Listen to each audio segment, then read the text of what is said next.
Subscribe करें और देखें हर मंडे एक हिला देने वाली horror story. Bell icon press करना ना भूलें।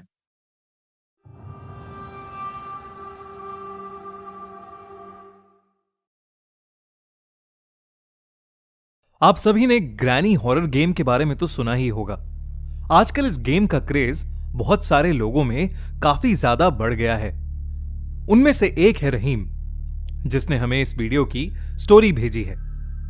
14 साल का रहीम दिन भर ग्रैनी गेम खेलता रहता था और किसी की कोई बात नहीं सुनता था। उसके पेरेंट्स उससे बहुत परेशान हो चुके थे क्योंकि वो अब पढ़ाई में ध्यान नहीं देता था। रहीम की एडिक्शन दिन ब दिन बढ़ती जा रही थी। एक रात जब रहीम ग्रैनी गेम खेल रहा था, तभी अचानक ही उसका फोन बंद हो गया। उसने अपना फोन वापस ऑन करने की कोशिश की, पर कुछ नहीं हुआ।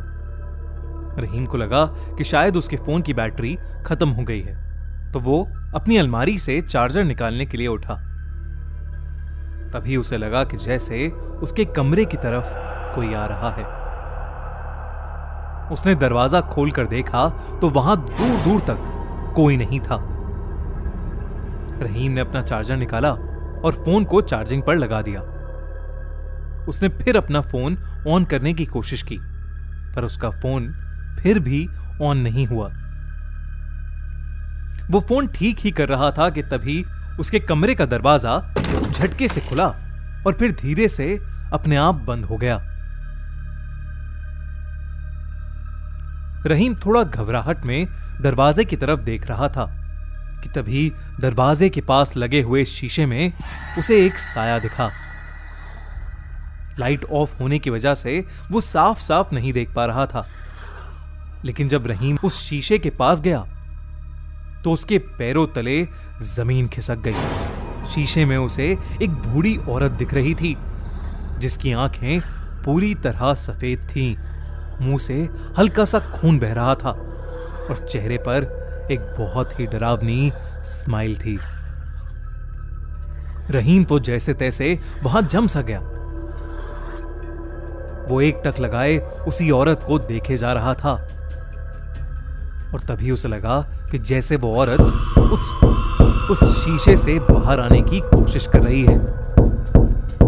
उसने अपना हाथ रहीम की तरफ बढ़ाया और रहीम को एक बहुत तेज सा खिंचाव फील हुआ। वो जैसे तैसे भागकर अपने बिस्तर में घुस गया।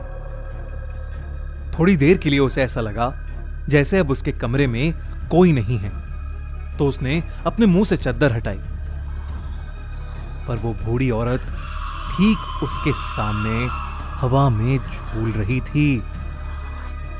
उसने रहीम का गला पकड़ लिया और अपने लंबे नाखूनों से उसे जोर से दबाने लगी। रहीम के मुंह से चिल्लाने की आवाज भी नहीं निकल पा रही थी, बस वो जोर जोर से अपने हाथ पैर चला रहा था। तभी हिम्मत करके रहीम बहुत जोर से चीखा। उस आवाज को सुनकर रहीम के पेरेंट्स भागते हुए उसके कमरे में आए और उन्होंने देखा कि वो सोते हुए चिल्ला रहा है। उसकी मॉम ने उसे नींद से जगाया और उसे बताया कि वो सपना देख रहा था, लेकिन उसकी मॉम बात करते हुए रुक गईं जब उन्होंने देखा कि रहीम के गले पर असली के नाखूनों के निशान थे।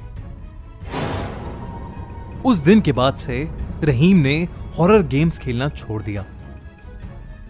आपको क्या लगता है, क्या रहीम सच में कोई सपना देख रहा था? लेकिन फिर वो निशान जो उसके गले पर थे, वो कहां से आए? क्या आपको भी हॉरर गेम्स खेलने के बाद बुरे सपने आते हैं? कमेंट्स में जरूर लिखिए और साथ ही देखिए हमें पहली बार ग्रैनी गेम खेलते हुए हमारे नए गेमिंग चैनल खूनी मंडे लाइव पर। और अगर आपको एक कहानी अच्छी लगी तो हमारा चैनल खूनी मंडे सब्सक्राइब करना बिल्कुल मत भूलिएगा।